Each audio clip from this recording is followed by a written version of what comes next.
Today we explore a 110-year-old novel, almost 200-year-old home, and its connection to Japan. This is Anne of Green Gables on Sims and History. P.S. Stick around to the end of the video and we'll be doing a full house tour. Our story begins in 1908 with the release of Anne of Green Gables, a now best-selling children's novel that sold over 50 million copies worldwide. It was an immediate success, selling over 19,000 copies within its first 5 months, and reprinting several times within its first year. Written by Lucy Maud Montgomery, or L.M. Montgomery, a Canadian author from PEI, she tells the story of an 11-year-old orphan, Anne, who was mistakenly adopted by Matthew and Marilla, two elderly siblings who initially wanted to adopt a boy to work on their farm. Anne is talkative, positive, and defies social norms and etiquette, making her a lovable character that many can identify with. Anne of Green Gables has gone on to be translated in over 36 languages, as well as adapted into musicals, plays, films, TV series, and even animes, and we'll talk more about that later. A popular question surrounding the book is, was Anne a real person? And the answer is, kind of. Montgomery's inspiration for Anne came from her relatives who planned to adopt a boy but ended up receiving a girl, much like the story of Anne of Green Gables. Anne's appearance, however, was inspired by actress Evelyn Nesbit. Montgomery saw an image of her in a magazine and modeled Anne's appearance after her.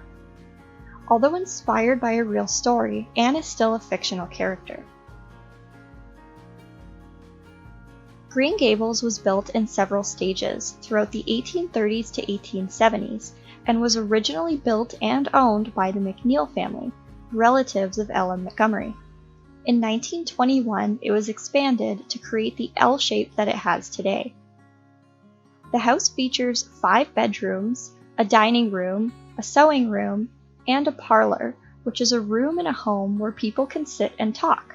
Having a parlor in the 19th century was considered evidence of status and wealth.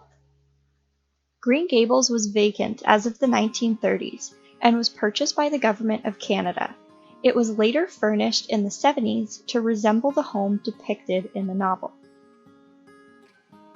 By 1985, the home was officially recognized as a federal heritage building, and today it's a museum and popular tourist attraction in Prince Edward Island, seeing over 100,000 visitors every single year.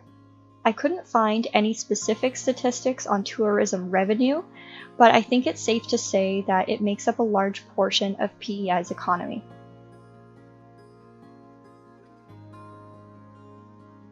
Anne of Green Gables was so popular in Japan in the early to mid-1900s, they built an exact replica of Green Gables. A Japanese princess praised the novel, and Green Gables was awarded the Japanese Foreign Minister's Commendation in December of 2020. This is awarded annually to those persons or organizations having rendered exceptional and distinguished services to the promotion of mutual understanding, friendship, and goodwill between their countries and Japan through economic and technical cooperation, information, and cultural activities, as well as other activities to enhance international relations. The replica of Green Gables was built in Canadian World in Hokkaido, Japan, and was a popular privately owned theme park until its bankruptcy in 1997. Although partially abandoned, the home still stands there today. The popularity of Anne of Green Gables in Japan rose as the Second World War was ending. Hanako Murawaka was given a copy of Anne of Green Gables from her friend Miss Shaw, a New Brunswick missionary, and ended up translating the book into Japanese later on. Since then, Anne of Green Gables has been a big part of Japanese culture and became part of their curriculum in 1952. Did you learn something new today? Let me know in the comments what surprised you or what you found most interesting. If you like this video, there's a chance you might like my others, so don't forget to subscribe and hit the bell icon so you don't miss any new videos. Thank you for watching, and I will see you in the next video.